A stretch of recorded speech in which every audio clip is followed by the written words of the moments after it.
On the first drill, if you're on the weak side and the post does get the ball here, that you know now reversal does come from the block and maybe you should be ready for that. Or if there's a post situation and you're on the strong side, to be ready for that handoff, or maybe if they get in a little bit of trouble and they can't pass to you, you can talk to that post and say, hey, handoff, and then come and get it. Okay, it's not just about the skill, it's about knowing where you can apply that skill and what you can do with that skill. But who's ever seen D-Rob come down and it looks like she's shooing flies and she goes like this? That's a hand signal for a floppy action. You know, you got a situation where there's some big, long defenders in the league and they're very athletic. So sometimes it's hard just to get open on your own when you got some of the best defenders in the world on you. So what they'll do is they'll put posts down here. They're not really looking for the ball, they're looking to screen. So floppy action, what do you think? What's this look like? What's gonna happen here? They're gonna rotate, right? So Coach Al's gonna run off screens, Jess is gonna run off screens, and there's different options. We'll just go with this right now. And basically we're just looking to get people open for what we call an entry pass. Hopefully you can score.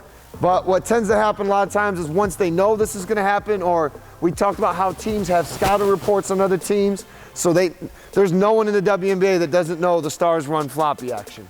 So it may be a catch and shoot score, or now maybe that leads to a post feed. Sometimes that post will come into a pick and roll. There's different things you can play out of it, but it just kind of initiates the offense. What we're gonna do is this.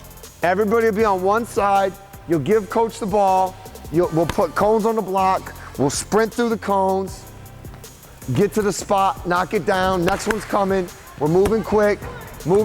Oh yeah, now you definitely gotta hit yours, Deja, come on. Oh, no.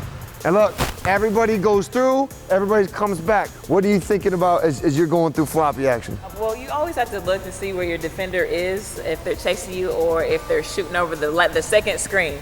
So the first screen, you're just kind of getting to the middle. And usually whenever I'm coming off, I just don't sprint all the way through because I kind of want to get the defense stopping. So I'll come down here and this is like a sprint. I'm not gonna sprint right now. And I'll stop and then I can either come back this way or this way. So I might fake this way and the defense takes a step and then I burst out right here and get a shot. And so then when Tim's behind me, he's either chasing me so then I can come this way to the ball, or the offensive finisher right here, he shoots the gap and then I play it.